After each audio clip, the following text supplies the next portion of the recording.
Ouais, ravi de vous retrouver en cette mi-journée dans Paris Direct. Bienvenue sur France 24. Journée encore agitée sur le front de la classe de la politique française.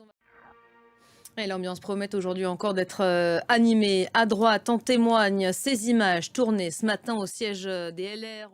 Voilà, séquence pour le moins surréaliste, Julien Gueloff, à laquelle vous avez assisté hein, tout à l'heure. Éric Ciotti qui s'accroche. Il est resté un temps dans son bureau. Il a depuis quitté les lieux. On apprend qu'il doit d'ailleurs déjeuner avec Jordan Bardella hein, aujourd'hui.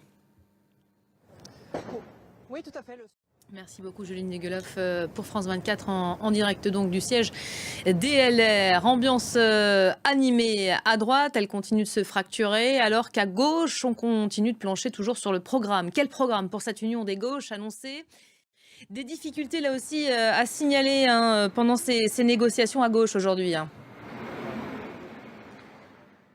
Merci beaucoup Clovis, qu'on retrouvera un peu plus tard pour faire le point. Mobilisation aussi ce matin au siège de Renaissance. Il n'y a pas de raison. Un comité stratégique de campagne a eu lieu en présence du Premier ministre. Loin de cette agitation, Marine Le Pen, elle a lancé ces dernières heures ses grandes manœuvres au Parlement européen.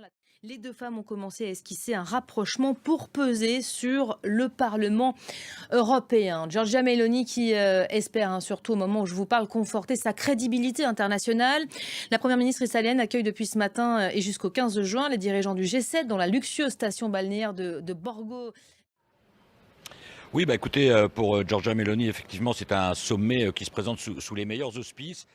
Merci beaucoup Bruno Darou, notre envoyé spécial. Et oui, Giorgia Meloni a insisté pour inscrire l'Afrique et la Méditerranée à l'ordre du jour. Bilal Tarabeh, bonjour, on en parle Bonjour avec vous. Elisabeth. Pourquoi cet intérêt de Giorgia Meloni pour l'Afrique aujourd'hui?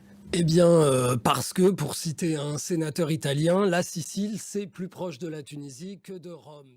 Merci beaucoup Bilal pour le décryptage en un mot et ces images. Le soulagement et la joie des retrouvailles hein, qui se lisent sur les visages entourés de ses deux parents. Voilà pour l'essentiel en cette mi-journée.